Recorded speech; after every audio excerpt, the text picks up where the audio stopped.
大家好，我是怡言，今天我们来继续更新菜宝事件的后续了。不清楚前面发生什么事情的观众，你们可以看回我之前的影片。简单的来说，就是 K3 的王国有其中一个王国的要塞被拆掉了，据说是对方找代打去拆掉的。但是我那个影片发出去之后呢 ，B 站跟 YouTube 其实反应还没有这么大。抖音是反应最大的，就有不少的510玩家过来吵架，说事情不是这样子的，你不知道真相，你不要乱说话。那么也尊重510的玩家，今天我只会说我看到了什么东西，收到什么消息。在发布了那个影片之后，其实有一些玩家就跟我说513内部出现了问题，有可能513会内战。为什么会这样子说呢？因为我也是有认识510的玩家你们以为我做过这么多期510的影片，我不会认识一些玩家吗？所以之前的事情其实我也是知道的。然而这个影片是510的朋友传给我的。事呢，就是说513本身内部就很乱。513留下人呢，有一部分是东他们是移民过去的，就是513现在做主的就是东带的那批移民，还有一些各国的这个打内战输的人，组成了一批人，然后还有一批是 K1 本土的人。然后呢，据我所知，就是说东不给 K1 本土这些人吃奖励，哪怕你 DKP 再高，有可能说你奖励吃不了多少，然后执政官安排不到这么个情况。然后呢，在 K1 K2 的时候，这个513的总管溜溜跟这个跟意中人就我五弟嘛，然后有矛盾，然后五弟后面退游了，就跟113就说了一个条件，就说你们让溜溜下马，要不我 K3 还搞你们。这就是当时候他们讲513会内战的原因。不过后来又证实这段录音呢也只是炒作而已，并不是真的。后来有一些玩家就转发了截图给我，有一些转账的数据。虽然我没有用微信转账，也没有用微信支付啦，但是这个截图呢有很多奇怪的地方，而且这个图片也是太过模糊了，它 P 图的痕迹也是蛮严重的，所以我是不相信这个截图是真的。还有人是故意去搞这个事情的，有一个主播他就叫对方转账给他，他再退款回去，做一个真数据假收钱。由于太多造假的成分在了，所以这边我也不乱说话。但是在同一天就有人转发了510内部的事情，似乎他们是想要抢中战的名额。有一个玩家说明明说好一个位置是300，为什么他交600，不让他的小号吃中战。后来有人说必须要给1000，凭什么你600两个号可以吃？下面还说1000才可以吃，你才交300。就有人说这个钱在顾里那里。这里有人提到老子他妈垫钱给对面在练拆旗帜，那个钱什么时候给我？但是如果是根据上一个影片所说的510玩家讲他们内部里面的东西全部都是开玩笑的，也有可能这个也是开玩笑的。那我们吃瓜的玩家先看看就好，先不要下定论。还有问到为什么一直要把温泉让给16，是不是收了钱？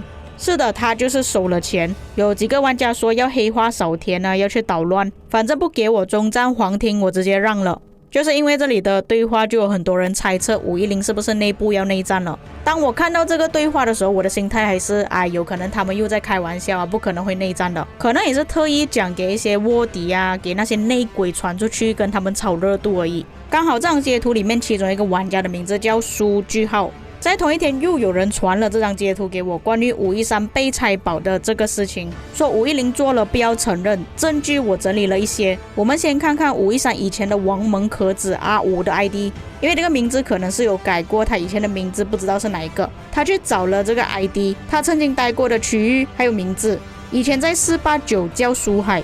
就说到这件事情很巧合，510某一个管理层也曾在497也叫苏海，就是这张截图了。他说怎么会那么巧合，名字都是一样的，曾经待过的区域也是一样。这个是在510那边也是叫苏海的账号，联盟的截图总管也是写苏海，这样就可以足以证明这个账号是苏海的吗？我觉得也不一定，有可能只是随便改名字上去呢。我们凡事都要讲证据嘛，那我们要抓到苏海他确实是有登录这个账号，用同一个地点，要用同样的设备，要用画面拍下来证明是他登录才可以嘛。凡事我们都要讲证据，对不对？或许是真的那么碰巧呢。结果在第二天513的玩家通知我，他说其他的月影阵营也要加入他们了。这个通知相信其他的玩家应该也是看过了，因510花钱拆513的王国要塞，导致本届 K3 失去了游戏最基本的公平性。在对面4国谈好 DKP 次中战的情况下，510、502均不按 DKP 安排，故呼唤521、520加入我方阵营。如521、520同意，本次 K3 环听中战将给予521、5国、513、514、516、520、525发表态度，同意带区号发表同意。就是说他们真的要打起来了。那么这边看到截图，513、525、520都同意了。后来513的内部也是发了通知，521经过我们与其同意，伸出正义之手，一起抵制510这种下作行为。昨夜一财期就给出些许迹象，今日将与我们携手并进攻伐510。本身521就是 DKP 第一的国家，所以共同支持521中战，且513与521交换厕所。这个才是我想要看到的协商嘛，是不是？哎呀，用钱交换有什么意思呢？他们就在昨天早上8点就开始对510展开进攻了。那么510的王炯之前也是有提过他的名字。6月28日，521王国最终没有能抵抗住中战皇庭的诱惑，在敌对阵营教唆下向同盟开火。在此之前，光阵营不断以中战为筹码，反复游说502、520、521王国。521王国最终被拉下水被刺。不得不说是个意外。从6月28日早上8点开始，521王国拆掉驻防旗帜，让敌对513进入。据521王国皇庭首战仅过1天，在521经历了 K2 被刺之后，没有想到自己成为主角。从521发出的王信来看，无疑是打着道德的名义从事被刺勾当。因为521的王国有件事讲因为510他们拆保，这个公平性已经没有了，所以他们才会做出这样子的事情。而更深的原因在于521国王对此表示不知情，总管也愤然离去，这是卑鄙还是悲哀？510的国王歪歪表示，我们在尊重游戏规则的同时，将诚信看得高于一切，我们遵守对盟友的承诺，此次事件对于被刺王国也将贻害千年。但是这里看到的分配呢，关于 K4 皇庭分配，其实这里是写 K3 他写错了，510是拿皇庭中战。我原本还想说是521拿，因为他们有讲到521的 DKP 是最高的嘛，所以照理来说不应该是510拿才对，但他们实际上是怎样谈我不清楚啦，这里只是做个我自己的推测而已，我们还是根据这个列表来看。521是拿皇庭首战加513的厕所，502拿纪念碑加514的厕所，520全程陪伴。那下面这个人呢，好像是代替521总管来发话的。他说521的国王不得空，要工作的关系，所以没有办法上来商量。他这里是说同意这样子分配，但是如果513的厕所掏不下来，是不是应该要补一个525或者514的厕所给521？这里王炯也是同意了，所以王炯就用这个东西来作为证据，说521是违背了盟约被刺。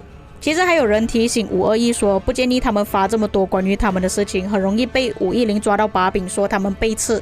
521那里都觉得无所谓了。他说：“你觉得还能避免吗？”这就是目前的发展了。哎，这个地图也是有点乱，跟之前 Nihipstore 那个有的比。总结来说，可以知道情况就是有2个王国是已经加入了513阵营，变成6打2。二方面是像510还有502。